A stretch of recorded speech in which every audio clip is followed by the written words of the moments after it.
Hello and welcome to Video Revealed. I'm Colin Smith. I want to show you my #1 speed editing hotkeys in Adobe Premiere Pro.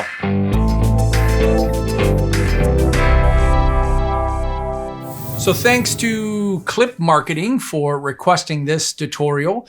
I've gone over different keyboard shortcuts in different videos, but I thought it made sense, and so did they, to bring this into one tutorial. These are all the top things that I count on all the time. And it's all timeline based and things that make my editing faster. I've created a timeline that's going to allow me to show you these, but also show you the things that you need to do when you're using them so you don't affect other tracks. If you're a brand new user, it doesn't hurt to watch these. Some of the terms might be a little bit hard to follow, but if you've been editing for a long time, this is second nature to you. But there's a good chance that there's a keyboard shortcut that you could learn to make things faster. Okay, I'll also copy and paste this list in the description for you. So let's go. So the first one is choosing the tools. Typical of Adobe applications, you can pick the tools just by hitting a key, and the V key is the most common key. And if you forget the V key is the move tool, just think move tool. And that's the default tool that you use to select different things. If I need the razor, it's the C key. So let's look down here, and I'm in the timeline with the move tool, and that's this tool here. If I tap the C key, now it's the razor key and I can cut. I'll just undo that.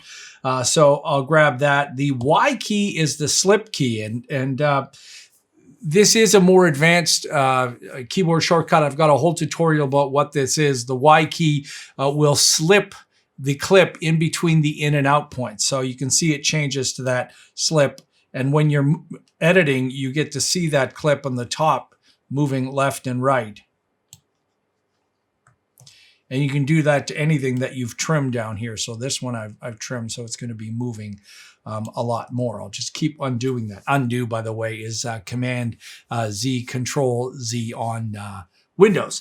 Okay, the next one is select track forward. And this happens when you're zoomed in sometimes, and you want to select everything past this clip until the end. And if you tap the A key, it's select forward, and it selects everything forward. Now, I'm going to unselect those. Okay, so everything forward, but it's also going to select anything that is forward and longer than that. So that's all these audio clips here. If you want to select everything on just one track, add the Shift key to this, and this is select forward just one track. This is really, really useful. If you don't want to have to zoom all the way out, select everything and zoom all the way in. Grab the A key and the Shift key after you grab the new select forward, and you're grabbing all of that stuff. Okay. Next is changing the move tool. Instead of getting the ripple and rolling edit tools, I'm going to drag this down so I can get a rolling edit. You can't get a rolling edit if it's up on another track. So there are ripple edit tools and rolling edit tools over here. They also have keyboard shortcuts. And typically you'll do that to trim the end of a clip. So let me trim the end of this clip here, and I'll trim this. And you can see everything moves along. That's a ripple edit. If I trim this, ripple trim this way, it moves that way. If you go in the middle with the rolling edit tool and you click, then you'll change both at the same time. So you're basically extending this clip and cutting that clip down. Now, I never go all the way in to this and grab those tools. Instead, I keep the move tool. Let me just move my playhead. I keep the move tool, which is typically going to show you a trim, which means you're going to cut a hole. But if you add the Control key on Windows, Command key on Mac, now you'll ripple trim without having to get that tool. The rolling edit is the same thing, Control Command, but you go in the middle, and now you're doing a rolling edit. So the Command key on Mac, Control key on Windows, It's the move tool and the ripple trim tool and the rolling edit tool all in one. Try it out. It might be a little cumbersome for you to get used to it, but once you do, you'll never dig through those the tools to find it. All right, next up is up and down to jump through to move the playhead. So I'm going to make sure my V1 is selected here, and I'm going to show you. I'm tapping the up and down arrow, and that's jumping between the edits of the targeted track. What the heck is track targeting? That's this here set to V1. So if I'm over here, let's go here, and I jump back, it's going to miss. Well, actually, let me do something. I'm going to put this clip in here, and if I jump back, you see it misses this clip completely because it's not track targeted. So jump, jump, jump, jump, jump. If you track target V2 now, and now I jump back, now you see it's going to go at the beginning of this clip.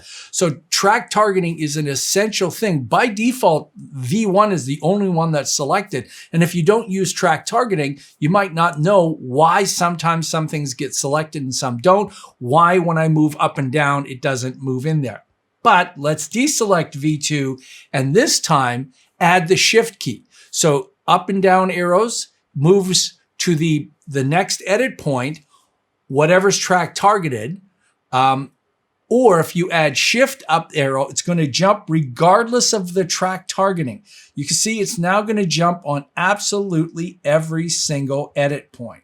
I use this a lot. I don't turn on track targeting for a lot of things. I don't use track targeting a lot. It's usually used from people, especially folks that come from Avid, who do a lot of stuff in the source monitor where they don't drag with a mouse because you can't. But in Premiere Pro, so many people get used to just dragging stuff with a mouse. And you've got more control if you track targeting, but it's a pain in the ass to go and select it all the time. So up, down arrow, up, up, up, up, shift, up, down arrow. Occasionally, you just want to jump between those points. Okay, the next one, if you're using this, you know how big this is. This is ripple trim with the Q and the W key. So let's go look at that. But there's some important things to understand about that. So let's do this way over here, just so you understand this first. So if I wanted to trim this clip, you might grab the ripple trim and trim that. But if you hit the Q key, it will trim that to where the playhead is. The W key will ripple trim. Oh, you can see that's not track targeted. It ripple trims to there. So it does matter what you have track targeted. So there's Q, there's W. Ripple trim each one of those. And the reason I did this way over on the right is so we could isolate the command itself to see how it works with one clip. And of course, I forgot I was not track targeting that. But let's do this. I'll leave track targeting off. Now watch this. Let's go all the way into this edit and notice that I've got 4 tracks. I've got music and 3 sound effects tracks. These sound effects are from the folks at Artlist, and there's a link in the description. Now watch what happens when I ripple trim this clip. Basically, I want to trim this and then get rid of that hole. That's what ripple trimming is. Watch. Q. Oh my goodness, I just cut everything. And maybe that's what you want to do, but in this music and sound effects tracks, maybe the sound effects tracks are going to be okay, but the music's messed up. Because now I've chopped the hunk of music and it doesn't fit with anything. All these sound effects that I'm using are not Foley style sound effects based on clips. They're just overall ambience of city noise. And well, I'll just play this. And there's sirens and city noise and ambience. So I don't want those cut. I want to protect those. So how do I get the benefit of a ripple trim and protect these? Well, you start clicking on the locks. And if you've got a lot of them to lock, hold the shift key and click on the lock. Now all my audio tracks are locked. Yay! A quick temporary thing. So when I zoom in and now I do a ripple trim, I'm going to Q, ripple trim this. everything on the right moved back. Let me show you that zoomed out. So Q, boom. So everything unprotected moved over to the left, but my audio was not protected, but something else at the top should have been protected, and that is a look that I've got going on over here. So I'll protect that too, hit Q, and now the stuff I want to ripple trims. The stuff I don't want to ripple trim stays intact, protected. And that's this look that I have on an adjustment layer and all the music.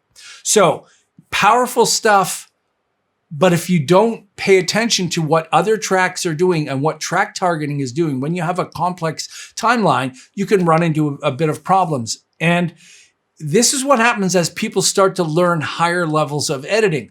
First of all, you do everything manually. You trim, and then you take the whole, and then you zoom out, and you grab the stuff, and you move it over, and somebody tells you ripple trim, then you do that. Then they tell you Q and W. Whoa, I'm freaking out. This is great. Then you have a ton of tracks, and Q and W is now starting to wreck other things.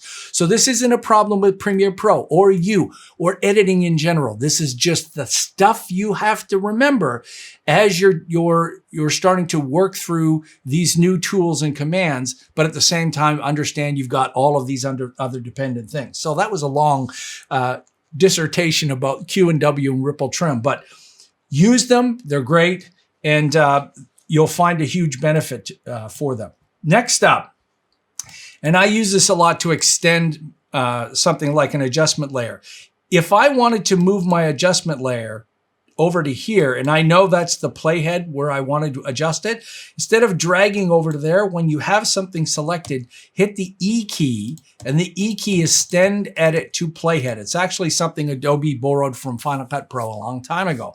E, Extend Edit to Playhead. The difference between what you're seeing here and ripple trim is nothing else is going to move. This is not a ripple command. This is a trim command, and ripples change other things, trims don't, okay? So remember that sometimes with the playhead is where you want it. Oh, I just wish that the beginning of this clip was over there. Oh, click on it, and that's what that red line is. You're clicking on that red line and adding an edit point. Click, E, boom, and it jumps over to that edit point. I use this all the time. Okay. All right, this one is a little bit trickier because I don't have an example. Let me grab an example.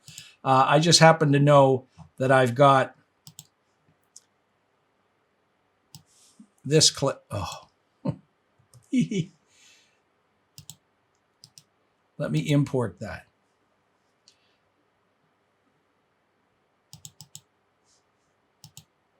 All right. So although there's no audio with this clip, it does have an audio track, and I want to make sure my A1 is selected. This is the source patching. So when I drag this in and I don't get audio, it's because I don't have my source patching turned on. Okay, so let's say that you wanted to quickly move this down to another track, or you wanted to delete that. Let me ripple trim this to make it smaller. You wanted to select just the audio and move it. Well, this command here is unlink the selection. So when I click on these, I'm now unlinking that selection. Okay, well, that's cool, but I hate having to go and grab that. If you add the Option key on Mac, Alt on Windows, whatever that current selection is will be the opposite. So right now, linking is on. Option, Alt, clicking turns linking off. Watch this. Alt, boom, Option, it's on. And now I've got both, or now I've got one. I use this all the time to delete audio. A lot of times if I drag something in, oh, I don't care. Why did I accidentally brought the audio in? I don't want it. Option, Alt, click, delete, boom. So it's a way to unlink that. So if this was turned off and now I'm clicking on it, it's unlinked, but if I Option, Alt, click on it, it does the opposite of it. But like I said, I leave that off and then manually click on that. Okay, I think I might need that clip in just a second. All right, another one is snap. That's this little magnet. Snap is the S key, and it turns on and off. What I love about the snap key is Even though you've got a clip selected and you're moving it, tapping the S key will turn snap on and off even though you still have your mouse button down or your trackpad button down. Watch this. You can see it's on as I'm dragging, and maybe I don't want it to snap to the end. I want it to freely move where I want.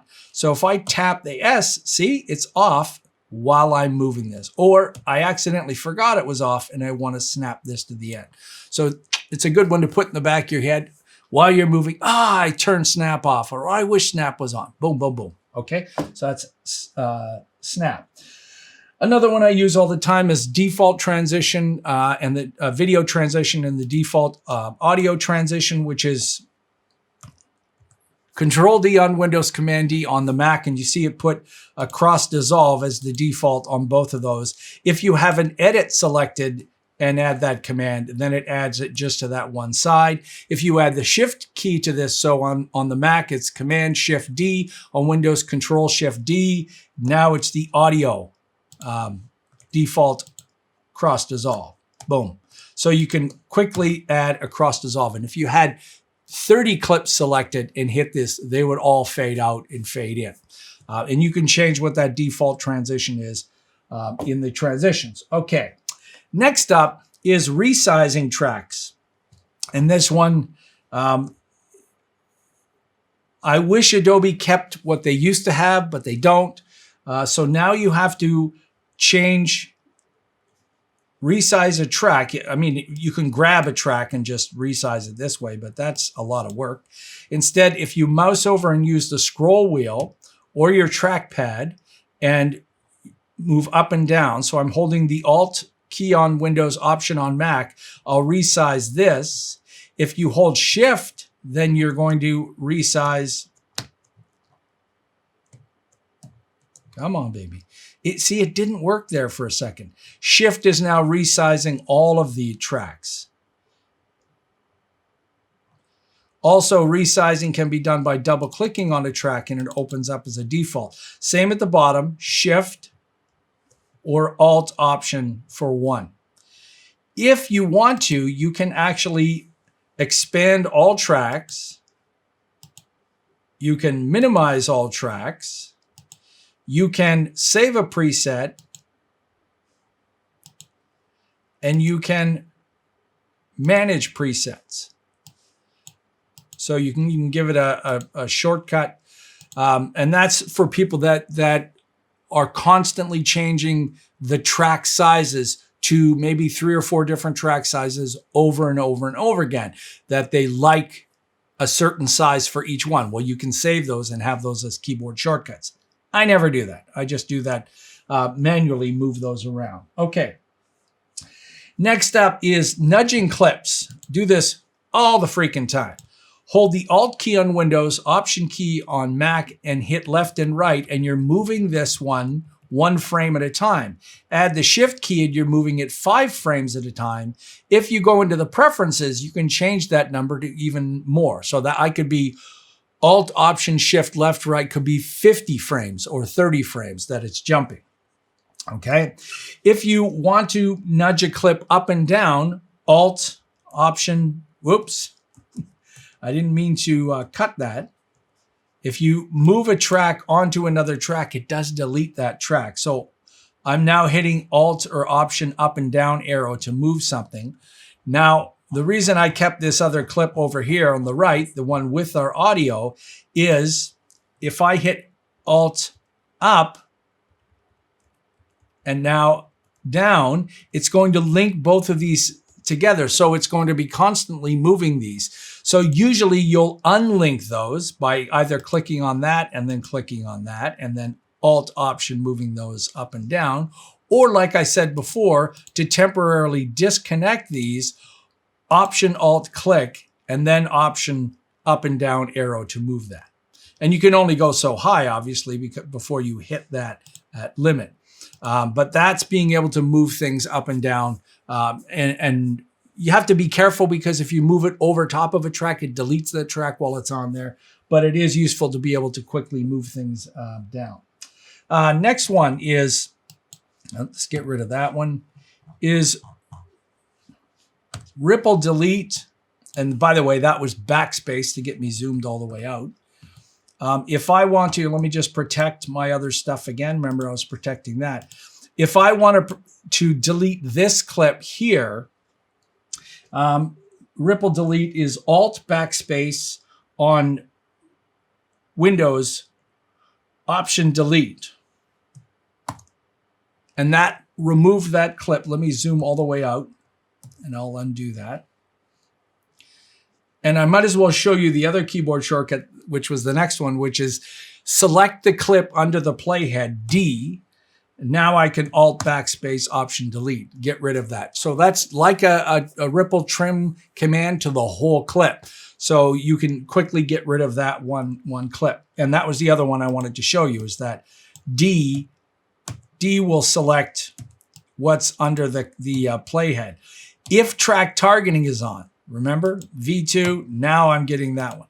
So track targeting will also select that. D key will select either that gap or select the trim under there. So the D key, I use that a lot. All right, mark in and out for clip below playhead, yes. So if I wanted to mark an in and out for this clip here, which is typically you would go to here, hit the I key and go over to here and hit the O key. Or if you move the playhead and hit the X key will set the in and out point for that clip. And you notice that this doesn't care about track targeting. So track targeting can be a little bit confusing. The D key selected the stuff under the playhead only if track targeting was on, but the X key to set an in and out point does anything in the timeline. Okay, to remove that selection, whoops, X, there we go. To remove that selection, it's Control-Shift-X on Windows, Command-Shift-X on the Mac. So you can quickly set an in and out point and get rid of that. Now, while I'm on the subject of in and out points, I hit the X key. If I wanted to chop that piece out, and I'm going to deselect all of these or unlock everything. This I use, and I've got a whole tutorial about tightening up your edits, taking out dead air with this command. This is the extract command. So I've got that in and out point. If I hit the apostrophe key, it chops everything out and moves it over.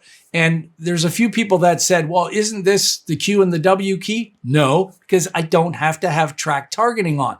If you've got a really complicated timeline, let's say you have 30 tracks, you imagine setting the track targeting and all of that just to remove 4 frames out of the middle?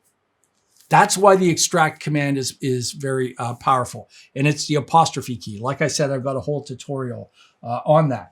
And the last thing I'm going to show you, in the edit menu on Windows, in the Premiere Pro menu on the Mac, keyboard shortcuts, everything's in here. You can click on keyboards and find out what commands are on there. You can look at each one of the overall tools in the application. There's the panels. Let's go all the way down to the timeline panel.